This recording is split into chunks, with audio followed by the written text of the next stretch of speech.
एक बार देवताओं को अहंकार हो गया था। माँ दुर्गा देवी ने देवताओं का अहंकार नष्ट किया था। इससे जुड़ी एक कथा आज हम सुनेंगे। एक बार देवताओं और राक्षसों के बीच अत्यंत भीषण युद्ध हुआ। इस भीषण युद्ध में अंततः देवताओं की विजय हुई। देवताओं को उस विजय का अहंकार हो गया। सभी अभिमान से अपने आप को सर्वोत्तम मानने लगे।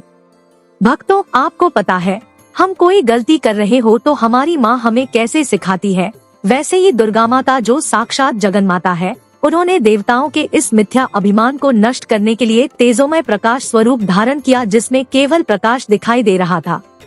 वह रूप लेकर माता दुर्गा देवी देवताओं के समक्ष प्रकट हुई। विराट स्वरूप में तेजोमय प्रकाश देखकर सभी देवगण भयभीत हो गए। उस तेजोमय प्रकाश का रहस्य जानने के लिए देवराज इंद्र ने वरुण देव को आगे भेजा। दुर्गा देवी के तेजोमय प्रकाश स्वरूप के सामने जाकर वरुण देव अपनी शक्तियों का वर्णन अहंकार से करने लगे। वरुण देव तेजोमय प्रकाश से उसका परिचय मांगने लगे।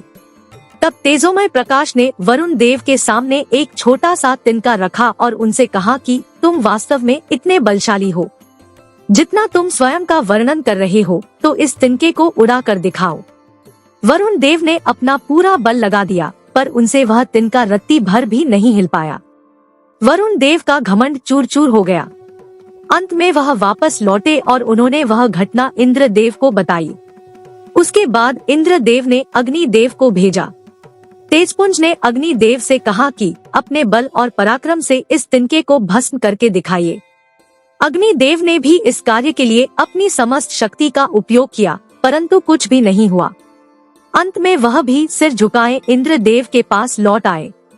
इस प्रकार एक एक करके समस्त देवता तेजोमय प्रकाश स्वरूप की चुनौती से परास्त हो गए।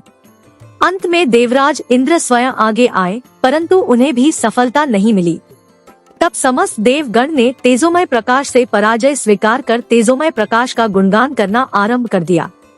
उस समय तेजोमय प्रकाश स्वरूप में आई माता दुर्गा देवी ने अपना वास्तविक रूप दिखाया और देवताओं को यह ज्ञान भी दिया कि माता शक्ति के आशीर्वाद के कारण ही देवता सभी दानवों को परास्त कर पाए हैं।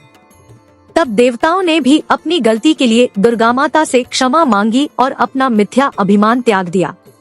इससे हमें सीखने मिलता है कि सफलता मिलने पर मन में अपने आप ही अहंकार प्रकट हो जाता है, परंतु सफलता मिलने पर हमें यह ध्यान में लेना है कि यह सफलता भगवान की कृपा से ही मिली है और उनके चरणों में कृतज्ञता व्यक्त करनी है।